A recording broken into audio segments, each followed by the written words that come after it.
Liat Nam is almost an obscure village in the middle of South Sudan. When you go there, you'll find that the everyday person lives in a mud hut. It almost seems like it's a place that's unchanged since the times of Christ. It's a very simple, very wonderful lifestyle that when you've experienced it, it makes you almost envious. You miss air conditioning when you go there, but you discover that the people on the ground there are full of joy.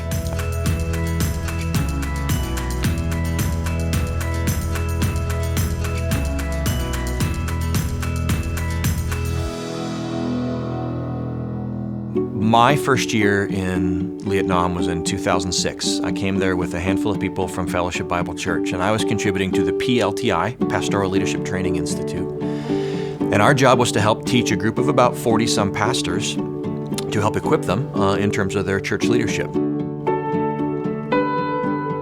And I still remember that first trip. We were meeting underneath a big tree, and we would be teaching, and I'd ask a question of the group of pastors to see who was tracking with me. And when I asked a question, a hand shot up in the front row, and it was this little kid. And I don't even think he belonged there because he was like 12 years old. No one else raised their hand, so I pointed to the kid in the front row, and I said, "What's the answer to the question?" And he stated the answer, and he got it exactly. It became clear pretty quickly that this kid in the front row was the smartest guy in the room, and he wasn't even invited to PLTI. I saw on his name badge, his name was Angelo, and as I got to know a little bit more about him, he's an orphan. He and his 4 siblings were having their needs met by the goodwill of people because there's no orphanages in this part of the world. But Angelo had snuck into PLTI that day because there was nothing else going on in the village, I think. And it became pretty clear that he was just really sharp. God had given this kid a really great brain. And I remember our team, after 3 or 4 encounters with Angelo after the years, we decided to send him away to high school to get him a good education. So we sent him off because there was no high school available in Liat Nam at that time. He came back 4 years later and just sharp as a tack, and he's serving in the community. He's given back with that which he's been given, which is a high school education. As I'd continue to go back to Liat Nam, I remember when the process started, Angelo would say, "Hey, Mr. Mike, can I meet with you tonight at the fire?" So we'd meet that night and we'd talk, and he'd say, "Mr. Mike, I feel like God's telling me to become a doctor." And I'm like, "Wow, that's impressive. I don't know how it's going to happen, but I'll pray for you. Like, that's a really big dream. I think that's awesome. I'll pray that God sees your dream fulfilled." Not knowing, of course, how this is going to happen. Where this gets interesting is when I came back the next year.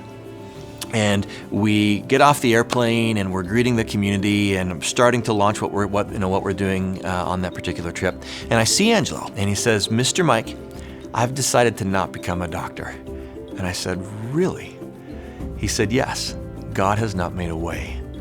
And I don't remember what it was that hit me, but when he said, "I've decided to no longer become a doctor," I could feel something hurt in here because I felt like he was giving up on his dream.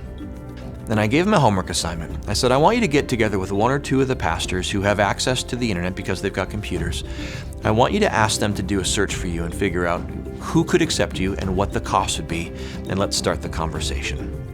And so we got a letter of acceptance from Kenya Methodist University, welcoming him to the program to do a 6-year program studying a bachelor's of medicine and surgery.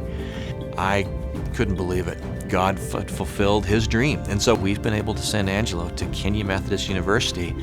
1 year from this month, he graduates and will be Liat Nam's first ever doctor. I am Angelo, being the person you've been supporting all along. I'm here to say thank you so much for the work you've been doing to us and the people of Liat Nam and all the people of South Sudan. We are really grateful.